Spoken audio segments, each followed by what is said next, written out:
ನಮಸ್ಕಾರ ವೀಕ್ಷಕರೇ, ತಮ್ಮೆಲ್ಲರಿಗೂ ಕೂಡ ನಮ್ಮ ಚಾನಲ್ಗೆ ಆತ್ಮೀಯವಾದ ಸ್ವಾಗತ. ಬನ್ನಿ ವೀಕ್ಷಕರೇ, ಇವತ್ತಿನ ಚಿನ್ನ ಹಾಗೂ ಬೆಳ್ಳಿಯ ಬೆಲೆಗಳು ಯಾವ ರೀತಿ ಇದೆ, ನಿನ್ನೆಗೆ ಹೋಲಿಕೆ ಮಾಡಿದ್ರೆ ಇಂದು ಕಡಿಮೆ ಆಗಿದೆ ಅಥವಾ ಜಾಸ್ತಿ ಆಗಿದೆ ಅನ್ನೋದ್ರ ಬಗ್ಗೆ ಸಂಪೂರ್ಣವಾಗಿ ಮಾಹಿತಿಯನ್ನು ತಿಳಿದುಕೊಳ್ಳೋಣ. ಅದಕ್ಕೂ ಮುಂಚೆ ವಿಡಿಯೋಕ್ಕೊಂದು ಲೈಕ್ ನೀಡಿ ಮತ್ತು ನೀವಿನ್ನೂ ನಮ್ಮ ಚಾನಲನ್ನು ಸಬ್ಸ್ಕ್ರೈಬ್ ಆಗಿಲ್ಲ ಅಂದರೆ ಮರೆಯದೆ ಸಬ್ಸ್ಕ್ರೈಬ್ ಆಗಿ.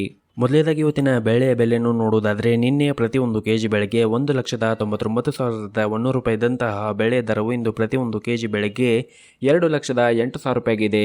ನಿನ್ನೆಗೆ ಹೋಲಿಕೆ ಮಾಡಿದರೆ ಇಂದು ಪ್ರತಿಯೊಂದು ಕೆಜಿಯ ಬೆಳೆಯ ದರಗಳಲ್ಲಿ 8,900 ರೂಪಾಯಿಯಷ್ಟು ಏರಿಕೆ ಕಂಡಿದೆ. ಇನ್ನು ಈ ದಿನದ 24 ಕ್ಯಾರೆಟ್ನ ಚಿನ್ನ ಗಟ್ಟಿ ಚಿನ್ನದ ಬೆಲೆಯನ್ನು ನೋಡುವುದಾದರೆ, ಪ್ರತಿಯೊಂದು ಗ್ರಾಮ್ ಚಿನ್ನಕ್ಕೆ 13,451 ರೂಪಾಯಿ ಇದೆ. 8 ಗ್ರಾಮ್ ಚಿನ್ನಕ್ಕೆ 1,07,608 ರೂಪಾಯಿ ಇದೆ.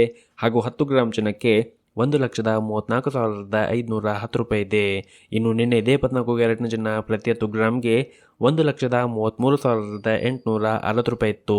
ನಿನ್ನೆಗೆ ಹೋಲಿಕೆ ಮಾಡಿದರೆ ಇಂದು 24 ಕ್ಯಾರೆಟ್ನ ಚಿನ್ನದ ಬೆಲೆಗಳಲ್ಲಿ ಪ್ರತಿ 10 ಗ್ರಾಮ್ಗೆ 650 ರೂಪಾಯಿಯಷ್ಟು ಏರಿಕೆ ಕಂಡಿದೆ. ಇನ್ನು ಈ ದಿನದ 22 ಕ್ಯಾರೆಟ್ನ ಚಿನ್ನದ ಬೆಲೆಯನ್ನು ನೋಡುವುದಾದರೆ, ಪ್ರತಿಯೊಂದು ಗ್ರಾಮ್ ಚಿನ್ನಕ್ಕೆ 12,330 ರೂಪಾಯಿ ಇದೆ. 8 ಗ್ರಾಮ್ ಚಿನ್ನಕ್ಕೆ 98,640 ರೂಪಾಯಿ ಇದೆ. ಹಾಗೂ 10 ಗ್ರಾಮ್ ಚಿನ್ನಕ್ಕೆ 1,23,300 ರೂಪಾಯಿ ಇದೆ. ಇನ್ನು ನಿನ್ನೆ ಇದೇ 12 ಕ್ಯಾರೆಟ್ನ ಚಿನ್ನ ಪ್ರತಿ 10 ಗ್ರಾಮ್ಗೆ 1,22,700 ರೂಪಾಯಿ ಇತ್ತು. ನಿನ್ನೆಗೆ ಹೋಲಿಕೆ ಮಾಡಿದರೆ ಇಂದು 22 ಕ್ಯಾರೆಟ್ನ ಚಿನ್ನದ ಬೆಲೆಗಳಲ್ಲಿ ಪ್ರತಿ 10 ಗ್ರಾಮ್ಗೆ 600 ರೂಪಾಯಿಯಷ್ಟು ಏರಿಕೆ ಕಂಡಿದೆ.